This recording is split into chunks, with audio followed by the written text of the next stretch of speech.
Karyn Bryant for MMA H.E.A.T. I'm here with Nate Diaz, who takes on Josh Thomson at UFC on Fox 7. And, you know, we saw you on a UFC on Fox card before. Obviously, a Diaz on a Fox card is a good thing, yeah? Yeah, I think I've been on the last three. Yeah. That's my third one, so, yeah.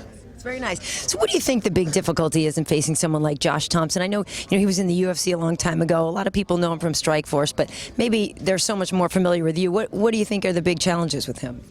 Everything. He's been around a long time. He's a veteran, and he was in the UFC, top of the division before they lost the division, and Strikeforce champ. Fought my boy, who's the toughest guy out here, and had 3 tough fights with him. So he's definitely going to be a mission ahead of me. So, but I trained hard and I got ready the best I could, and we're going to see what happens. Yeah, I was talking to Gil about that. I mean, the fights that they had really are legendary. What do you think? Any insight that Gilbert was able to give you on how to get in there and get inside with Josh? We talked about some things, and I watched the fight. I was there when it happened, so I saw things. He told me things, and that I'm going to try to capitalize on. And either way, it's a tough fight, but yeah, we talked. We tried to figure out the best we could.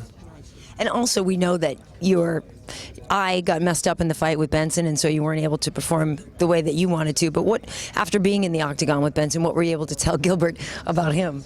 I just, as far as what I could tell him, I'm a different fighter, different guy, so it's a whole other game plan that is going to happen out there and different stuff. So I don't know. Same thing. He was at the fight. He saw what happened, and just certain things we talked about and figured stuff out.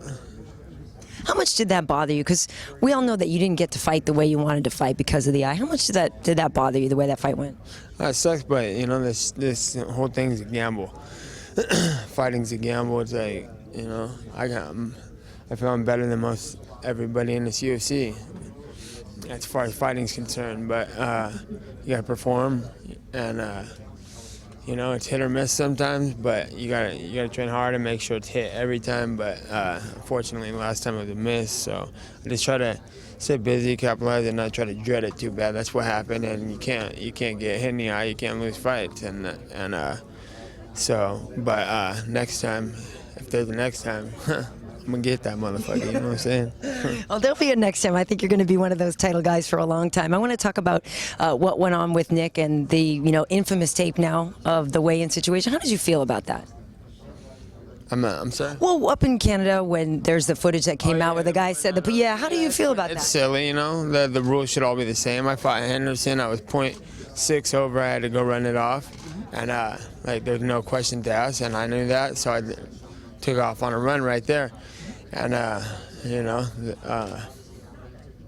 it's already unfair enough as it is, fighting behind enemy lines, and him being the champion, you figure he's got more money to have better camps and better team around him, more team around him, or whatever he needs. So I figure the rules should be the same for everybody. It should be fair, but other than that, I don't think it goes really past that.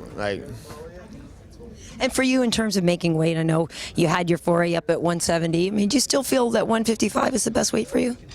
I think if it's worth it, if I get good fights at lightweight, I think it's worth it. But other than that, I don't think that I should be just fighting Joe Blows, losing weight for nothing. I'm over it. I'm heavier, I'm older. My boy's about to be champion. I'm bailing out on this place. Nice. And lastly, I would be remiss if I didn't ask you. Everybody knows they're like a Diaz fight on 420. There was something kind of beautiful about that. I mean, do you find the humor in that? Do you think it's entertaining at all? 420, April 20th? Yeah. Yeah. That's the fight. It's a day to fight. It absolutely is, Nate. Well, it's always a pleasure seeing you, and you always deliver. I'm really excited. I've seen so many of your fights here, and Nick's fights here, and Gilbert's fights here, so it's really exciting to be back in the building. Good luck to you. Thanks, Karyn. Appreciate it.